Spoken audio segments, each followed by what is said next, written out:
from Mexico City to Puebla passes almost beneath two of the most beautiful mountains in North America, Popocatepetl and Iztaccihuatl, both over 16,000 feet and perpetually snow-capped in spite of the semi-tropical sun.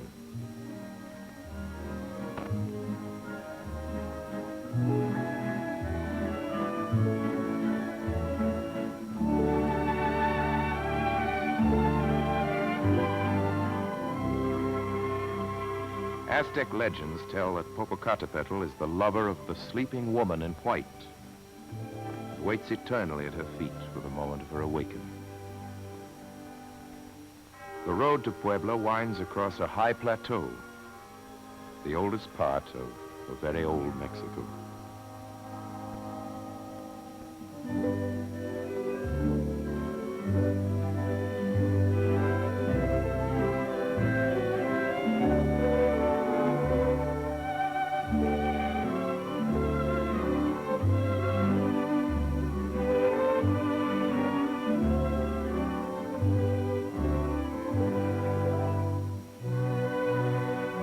Cholula has always been a holy city.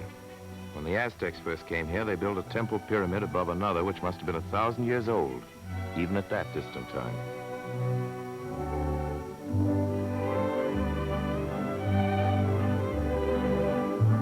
When the Spaniards came 400 years ago, they destroyed the Aztec temple and vowed that a whole city of churches should rise to erase the memory of centuries of bloody human sacrifice.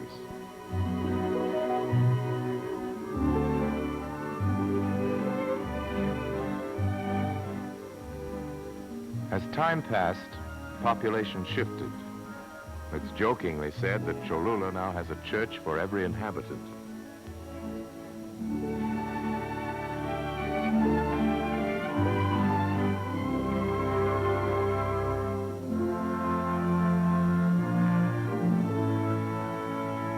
But from the little church of the summit to great San Francisco de Acatepec, they're all beautiful.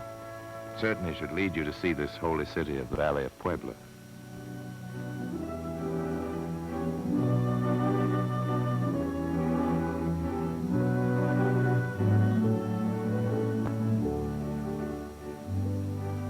Nearby Puebla is truly old Mexico. And the passing of time has done little to destroy its Spanish colonial atmosphere.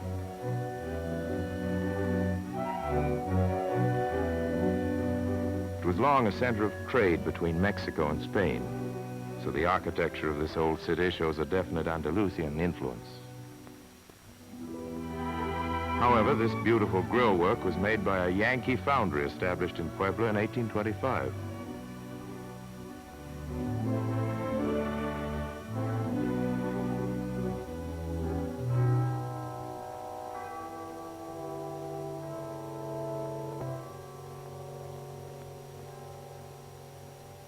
Here you see the Andalucian-Moorish use of Puebla's famous tile.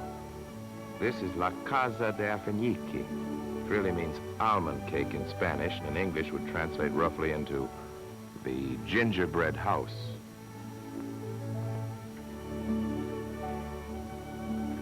Inside, the gingerbread house is a classical example of this type of Spanish colonial architecture.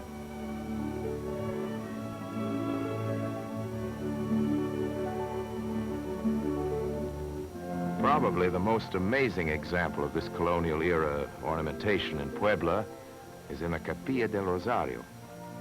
Not only was everything skillfully carved to the last degree, but the work was then given lasting brilliance by being entirely covered with heavy gold leaf.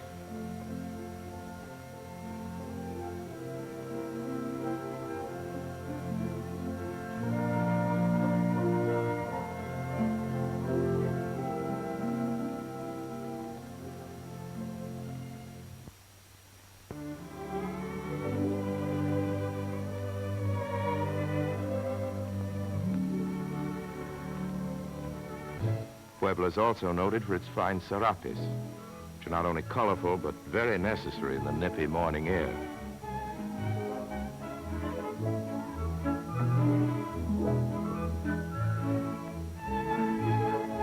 beautiful Talavera tile and ceramic ware have been made here since the 16th century.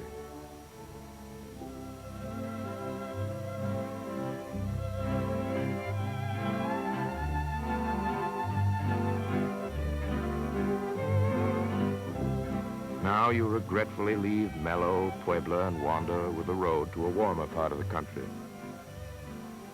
Modernity has crept in here too, but it's not cleared the road of older transportation.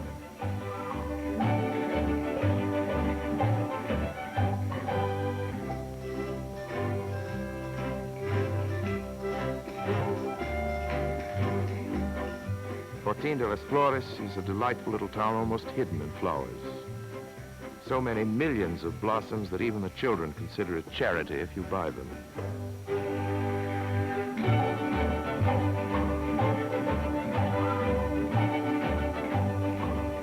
This semi-tropical valley lies at the foot of majestic Orizaba, an almost perfect cone over 18,000 feet high.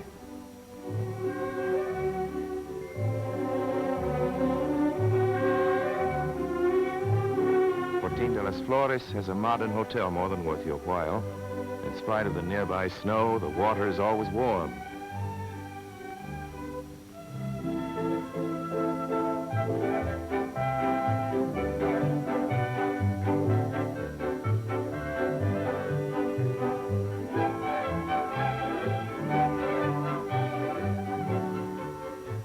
Banana trees at the foot of a magnificent snow-capped volcano and soft winds laden with flower perfume. Nerves are ragged from city life. Where could you find a more perfect place to rest?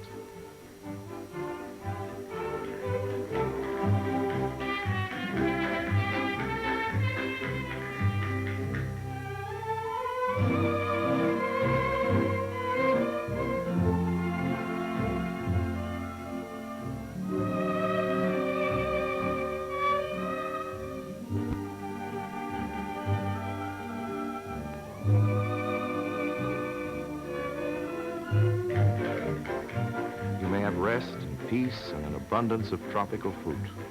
From healthful papayas to the exciting golden mangoes.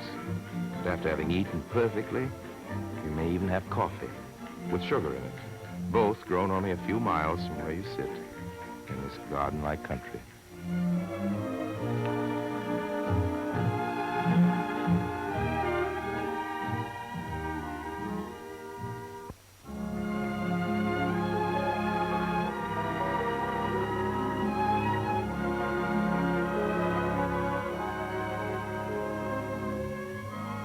The attractive city of Orizaba is in the deep tropics, but it's situated far enough up the slope of the volcano of Orizaba to have an almost perfect springtime, which lasts the whole year round.